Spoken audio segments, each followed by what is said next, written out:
Shelley Sanders, Psychic Medium, Business Intuitive, and welcome to Spiritual Sunday.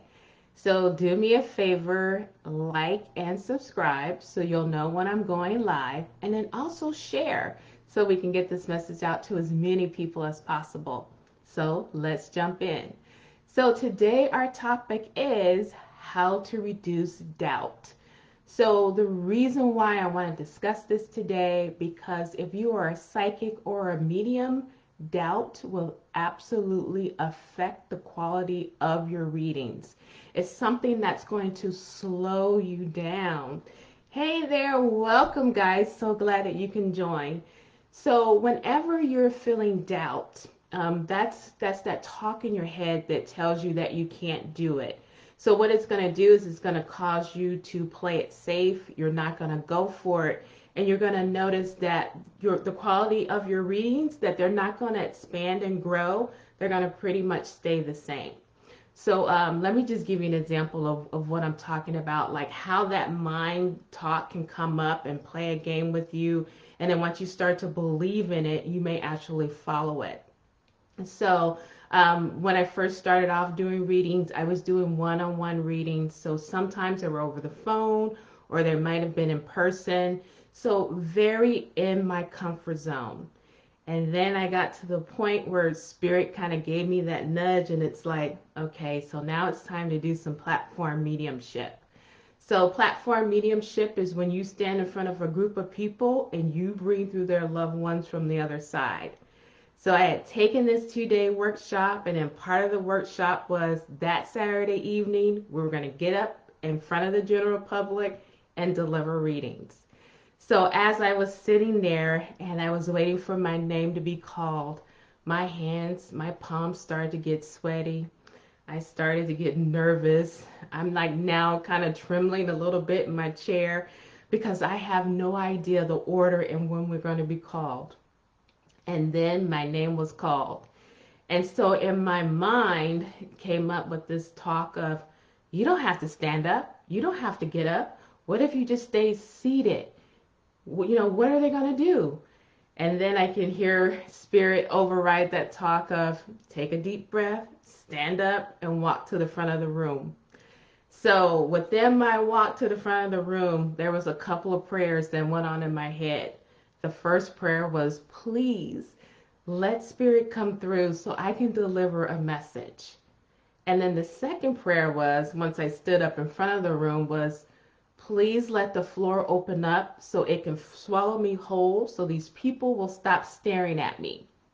So needless to say that the floor didn't open up and I wasn't swallowed whole. But the thing was, I did it. I was so nervous, guys. It was like, I felt like I was like the Tin Man in the Wizard of Oz. I was like really stiff. But but I did it. I got through it. And then once I was done, here's what happened. I realized that my mind made a bigger deal of this than what it really was. And when I was done, it was just so euphoric. I was just like, oh my gosh, why did they make such a big deal of that? I had such a wonderful time, and it was just like, and then once I made it through that, it was like, okay, all the doors are open. I love doing platform mediumship because I can reach a lot of people at once, more than one-to-one. And it was just wonderful experience. But I gotta ask you this, like how many times, we have the tendency to really listen and believe what's happening up here, right? And then we follow it. And because we listen to it, we say, well, it must be true if I'm listening to it. And then you don't try, and then you don't put yourself out there. So if you think about it, like how many times have you held yourself back? How many times have you played it safe because your mind said you're going to look silly, you're going to look ridiculous, people are going to talk about you, they might laugh at you. How many times have you done this for yourself?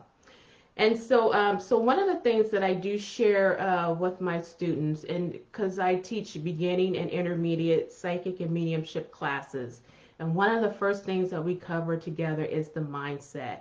And I let them know, hey, look, we can teach you all the tools to get you to be the best psychic or medium, But if you don't have this mindset intact, like if you're not able to overcome that negative talk, you're going to stay exactly where you are and you're not going to see any growth.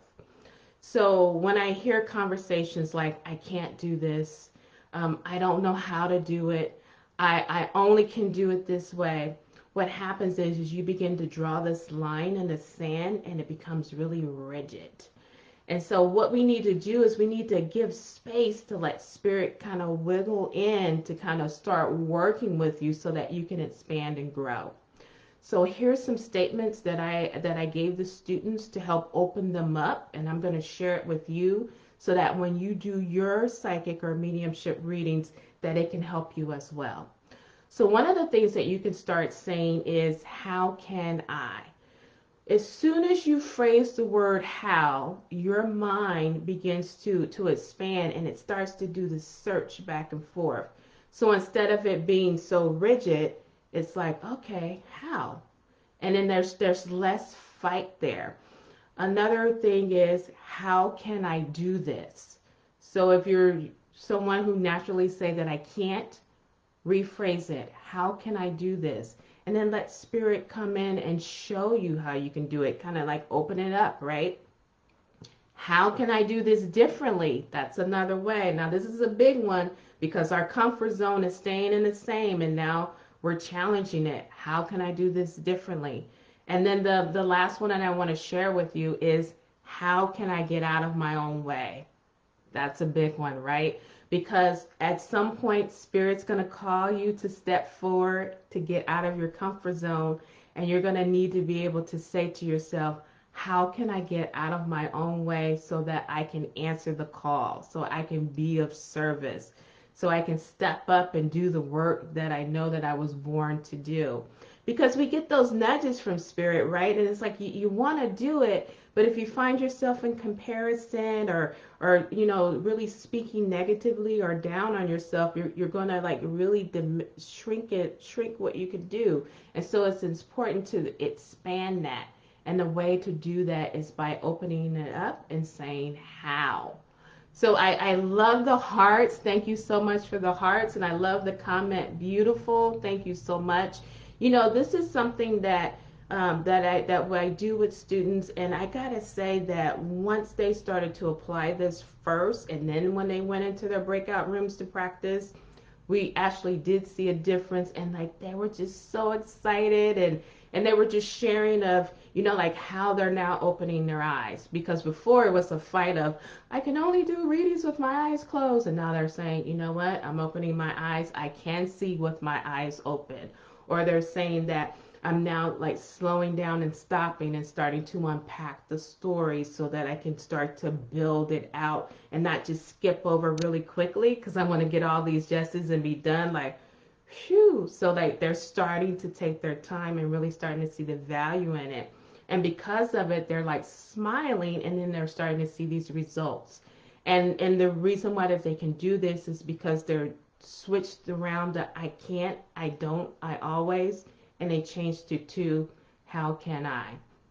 And so that opened up that space. So I hope that these tips absolutely helped you, because I can definitely see a difference in what it's making within the students that I work with. So let me just share with you what I have coming up. So if you are someone that enjoys oracle cards, you like to play with them, you would love to learn how to read them without using the book, I do have a 4-week class that's coming up, and it's called Oracle Cards for Beginners. And we're going to have a great time. We start on Saturday, November 28th at 11 a.m. Pacific Standard Time.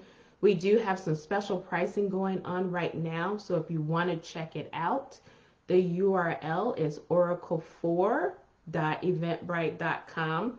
And even if you are a working psychic and you just want to add a different tool just into your whole toolkit as far as how you work with clients, because sometimes I realize with oracle cards, people really love that instant gratification, and they like to look at the cards because the pictures are so pretty. And I got to tell you that when I learned how to read oracle cards, it has opened up the doors to get me in places, and I was even able to work a holiday event at Sony Studios because they were looking for tarot readers, and I didn't read tarot cards, but I definitely read angel cards, and it got me a seat right there at Sony Studios at their corporate holiday party. So you never know where this could lead you. So again, if you're interested or you just want to check it out to see what we're going to be doing week by week, again, that URL is oracle4.eventbrite.com. And again, thanks so much for the hearts. I hope that you had a great time with this tip. Definitely use that how can to expand your psychic or your mediumship readings. I would love to hear from you to see how it helps you further. Take care and have a wonderful day. Bye, guys.